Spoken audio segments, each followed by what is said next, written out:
नमस्कार, स्वागत है आप सभी का। मैं हूं आपके साथ राजीव ढोंडियाल। बुलेटिन की शुरुआत बड़ी खबर से करें और अबू धाबी से बड़ी खबर। अबू धाबी में बड़ा ड्रोन हमला हुआ है। अबू धाबी में एयरपोर्ट के पास विस्फोट हुआ है और इसमें फ्यूल टैंक को निशाना बनाया गया है। फ्यूल टैंक में विस्फोट हुआ है। अबू धाबी में यह हमला और यमन के हुथी विद्रोहियों ने हमले की जिम्मेदारी ली है। यह भी बड़ी खबर। यमन के ही हुथी विद्रोहियों ने जिम्मेदारी ली है हमले की। ड्रोन हमले के बाद से अबू धाबी एयरपोर्ट तक आग पहुंच गई है। आग का दायरा बढ़ गया है। इस वक्त की बड़ी खबर, हुथी विद्रोहियों ने जिम्मेदारी ली है। अबू धाबी में ड्रोन हमला हुआ है और इस ड्रोन के जरिए फ्यूल टैंक को निशाने में लिया गया।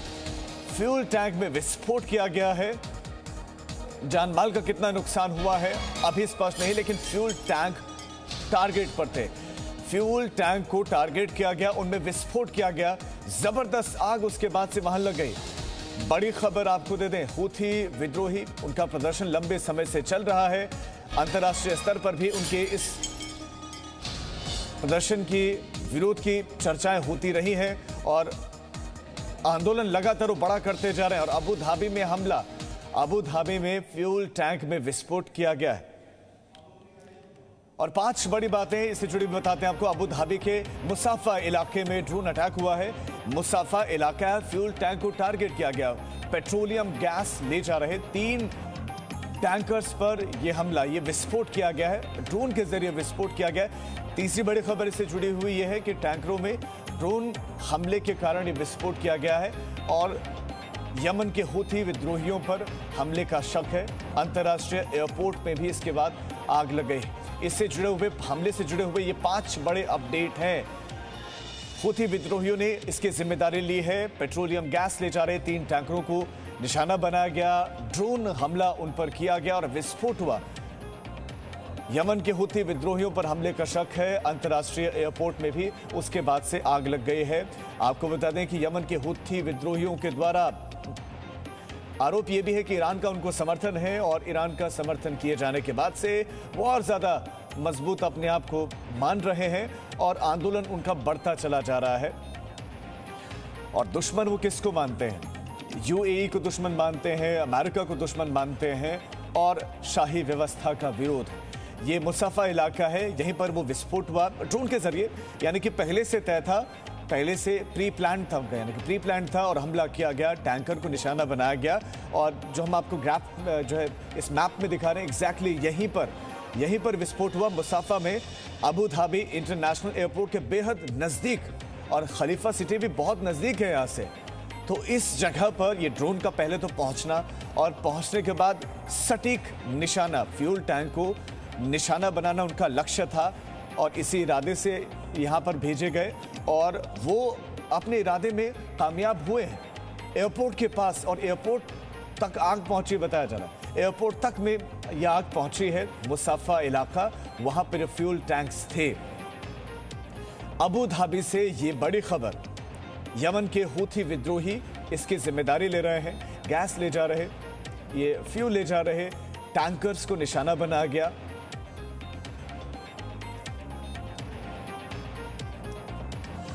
और मनीष शुक्ला हमारे संवाददाता इस खबर पर हमारे साथ जुड़ गए और साथ ही साथ रक्षा विशेषज्ञ मेजर जनरल AK शिवाजी में हमारे साथ जुड़ गए। लेकिन सबसे पहले मनीष, अभी का जो अपडेट आपके पास है, जो वहां से आ रहा है, वो क्या है? देखिए, जो यूएई की अथॉरिटीज ये कह रही हैं कि ज्यादा नुकसान नहीं हुआ है और फायर को लगभग कंट्रोल कर लिया गया है।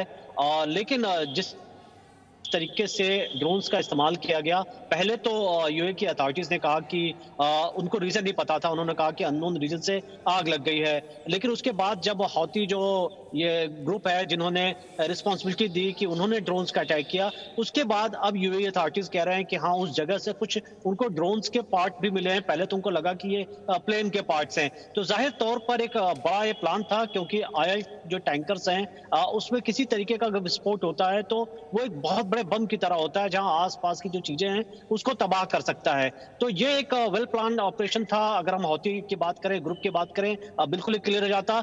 दूसरी बड़ी बात कि ऐसा नहीं है कि आज से इस ग्रुप को ईरान ने सपोर्ट करना शुरू किया है।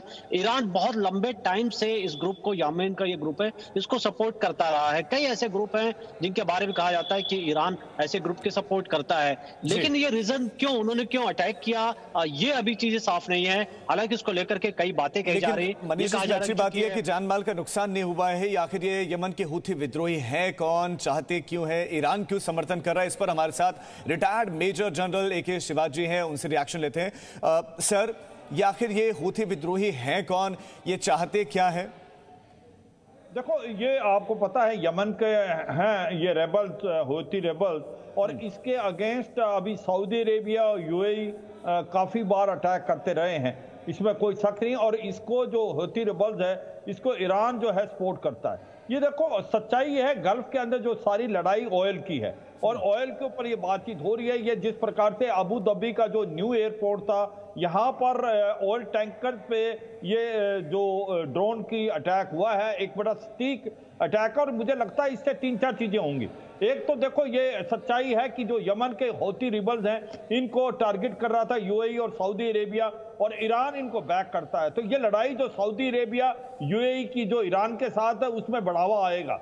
और दूसरा कहाँ होगा, अगर इस टाइप की जो स्ट्राइक हो जाती है, सक्सेसफुल थे, उसका ऑयल का इमीडिएट इंपैक्ट पड़ता है। और भारत पे उसका डायरेक्ट इंपैक्ट इसलिए पड़ता है क्योंकि भारत 80% के करीब जो ऑयल है वो अपना इंपोर्ट करता है, और कम से कम 50 से 60% वो गल्फ से आ रहा है। अगर वहां पर कोई भी अनसर्टेनिटी होती है या इस प्रकार का कोई सिविल वॉर जैसी सिचुएशन होती है, तो भारत पे इमीडिएटली इंपैक्ट होता है। ये अभी जो यमन होती हैं, यमन के जो हूथी रेबल्स हैं, इन्होंने ये क्लेम कर लिया है कि हमने ये स्ट्राइक किया है, पर इसको थोड़ा सा और इन्वेस्टिगेशन करने की भी जरूरत है। मगर ये चीज साफ है कि ये जो हौती के रिबल हैं यमन के, इनको ईरान की पूरी सपोर्ट है, और UAE और सऊदी अरेबिया की फोर्सेज इनको स्ट्राइक करके यमन के अंदर बर्बाद करने की कोशिश कर रही थी। और अब क्या होगा कि ये सारा का सारा रीजन, जिसके अंदर शायद कभी सोच रहे थे कि पीस बातचीत चल रही है, वो सब दोबारा नलीफाई हो जाएगी। और ये आपस में जो लड़ाई है, स्पेशली ईरान की और सऊदी और UAE की, बढ़ने की आकांक्षा बढ़ जाती है। इंस्टेबिलिटी बढ़ जाने की भी चांसेस हो जाते हैं गल्फ में। अगर गल्फ में इंस्टेबिलिटी होती है तो उसमें ऑयल का जो है प्राइस का इंपैक्ट डायरेक्ट होता है, और भारत जैसे देश को इंपैक्ट होता है। आप बता रहे हैं कि भारत पर भी इसका सर, बहुत शुक्रिया आपका जी न्यूज के साथ बात करने के लिए, जुड़ने के लिए, और मनीष आपका भी इस तमाम जानकारी के लिए बहुत शुक्रिया। जानमाल के नुकसान की अभी कोई खबर नहीं है, लेकिन फ्यूल टैंक्स को निशाना बनाया गया। Presenting V news app available on Google Play and App Store. Download it now.